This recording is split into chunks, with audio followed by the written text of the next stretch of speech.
Gara-gara lu sih, Min. Tiap malam nongkrong di warung semak. Jadi celana gue, Min, digembok sama istri gue tuh, Min.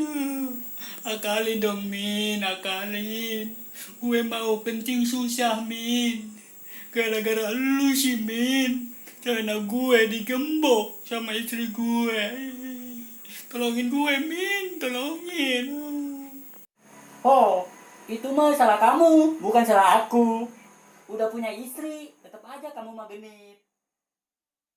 Sarmin, lu bisa gak nolongin gue, Min? Celana gue digembok, Min. Celana gue digembok sama istri gue. Lu bisa gak ngakalinya, Min? Gue susah, Min. Mau kencing aja gue pakai pampers. Aduh. Gue tahu kenapa celana kamu digembok sama istri kamu. Biar burung imprit kamu kagak terbangan kemana-mana. Gitu. Marmot, lu ngopi mulu, bukannya mikir gimana caranya buka gembok ini, Marmot. Mikir, Min, mikir. Tolongin gue, Min, tolongin. Sabar atuh, saya lagi mikir, makanya saya ngopi sambil mikir gimana caranya biar bisa buka gembok kamu. Abisnya kamu pakai kayak ginian kagak mau. Sabar dulu, saya lagi ngopi sambil mikir.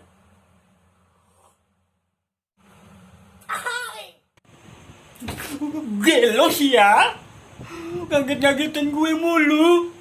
Kalau ngomong pelan-pelan, Min. Ini kan tengah malam. Nenek gue lagi lahiran tuh. Pelan-pelan kalau ngomong. Gue kaget, Min, kaget.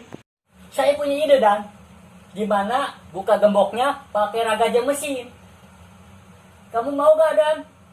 Yang penting gemboknya bisa kebuka. Gelos ya, Sarmin.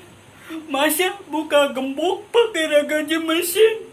Terus kalau kena burung belekok gue, lu mau tanggung jawab, Min? Hah? Ini harta karun gue, Min. Kalau kena harta karun gue, lu mau kagak tanggung jawabnya? Min, pikir lagi lu ya, Min. Masa buka gembok pakai ragaja mesin? Terus kalau kena harta karun gue ribet, Min, ribet. Pikir lagi ya, Min. Itu kan alat buat penebang pohon, Min. Emangnya ini pohon.